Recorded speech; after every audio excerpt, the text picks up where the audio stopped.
सामने ये जो गछटी देखुंत ये हूँ बड़ कनियारी आलामांडा बोसर गछ। यही गछर डाल लगे बर्तमान आप 15 दिन भितर ही से चेर नहीं पारे आ मास 1.5 मास भितर से फूल पाइपर से आपको किछिटा कथा प्रति ध्यान देवाई पड़ो बस किछिटा छोट छोट टिप्स फॉलो करके से डाल को ग्रो करें और फूल पाइपर।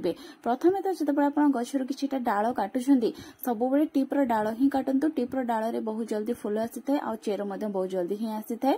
डाल गुड़िक किसी काटी सारा पर से डालर जो तल गंठी थी से तल गंठी तल को ही गोटे तेरछा कट लगे दिंतु।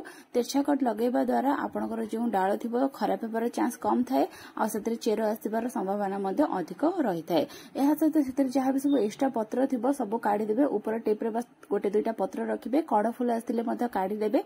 प्लेन बाली लगेवाई ने आप काढ़ी सारे लगे पारे कि बाली बहुत भल रिजल्ट मिल। प्रथम बाली को ओदा करे पूरा सामान करे जहाँ एयर गैप थी सेगुड़ी बाहर करे। आलोवेरा जेल कि रूटिंग हॉर्मोन थी से गोटे दुईटी गंठी बुड़ेगी से बालीर मीडिया भितर गोटे दुईटी गंठी प्रेस करे आ डाल गुड़ी को सब लगेदेवे। डाल गुड़िक लगे सारा भल भाव से पानी देदेवे आ पानी देकी गोटे छाई जगह नहीं रखिदेवे जो खरा पड़ू किंतु ब्राइट लाइट से पड़ुथिबो आ पूरा डायरेक्ट वर्षा पानी ही पड़ुथिबो। डायरेक्ट वर्षा पानी रे रहिले ही आपनका डाल गुड़िक 15 दिन भितर ग्रो होइजिबो से चेर आसीजिबो। मासक पर रिपोर्टिंग आपण करदेवे किछि खत देदेवे।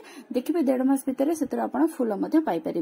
गोटे मास रु 1.5 मास तले यार किछि डाल लगे बर्तमान से केते सुंदर भाव चेर आसी देखि पड़े। बर्तमान या रिपोर्टिंग कर किछि खत देदेले फूल फुटिबा को लागिबो।